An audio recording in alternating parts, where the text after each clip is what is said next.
I'm Earl Matthews, Major General, United States Air Force, and I'm primarily responsible for cyberspace workforce development for about 45,000 airmen. We were required to develop an entire education continuum from when somebody first comes into the Air Force all the way until they became perhaps a colonel in the Air Force. In the Department of Defense, we have a certification requirement called 8570, and that's how we address the security certifications, and we incorporated all those certifications into our basic training. So when an airman would be recruited, they would go through a number of weeks of technical training, and at the end of that training, they will be 8570 certified.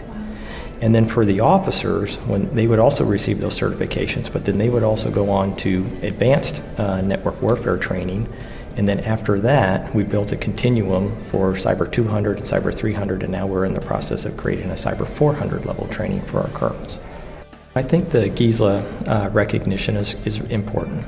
ISC squared really promotes this idea that in order to have a security professional, they need to have a certification.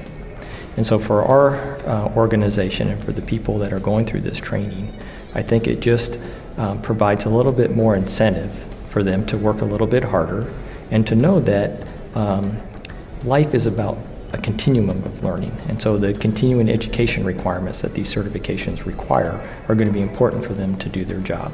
Because as we know in the cyber business, the threat is not static, it's ever changing. And so being able to keep up with the technology is really important. I think that the GISLA recognition is just a stamp on what we've been doing. It's kind of validation that what we are doing and how well we are doing it. But more importantly, it's about the whole of government. And so a lot of the initiatives that we have been working have been defined by the National Initiative for Cyberspace Education. United States Cyber Command put a national cyberspace framework together that defined 42 work roles for information technologists. And so this GISLA recognition will help foster that. Probably the biggest challenge of this project is changing the culture of the folks that, hey, I'm not just a network administrator, that I'm part of a larger piece that is fostering the mission of the United States Air Force. And within that, I have an inherent responsibility to make sure that my systems are secure. And in order to do that, you have to have the proper education and training, and it's through these certifications that we provide that to them.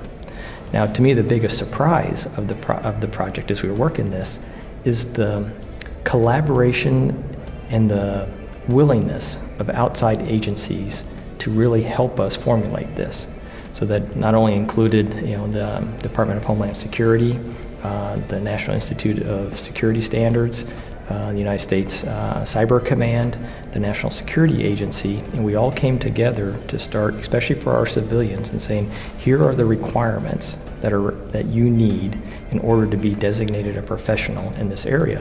And then that will help later on, especially for our civilians, to move laterally throughout the government when we all know that we have these required standards and certifications in place.